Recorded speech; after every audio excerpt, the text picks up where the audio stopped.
دا زرګونه کسان په مرکز کلات کې د شیخ متي لیسې سټوډیم ته د یو پخوانۍ او دودیزې لوبې غیږنیونې د سیالیو د کتلو لپاره راغونډ سوي.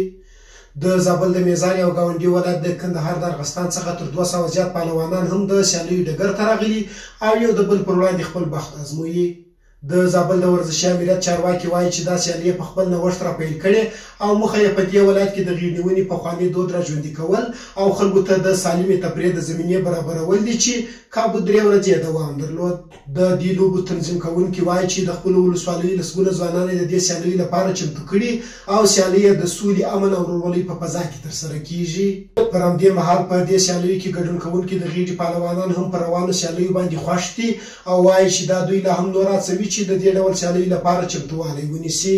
د غیږنیونې دا سیالۍ په داسې حال کې پیلیږي چې په دې ولایت کې د ورزشي امریت د چارواکو په وینا په راتلونکي کې هم په پام کې لري چې د زابل په ګډون د 5 ولایتونو ترمنځ د غیږنیونې سیالۍ پر لار واچوي.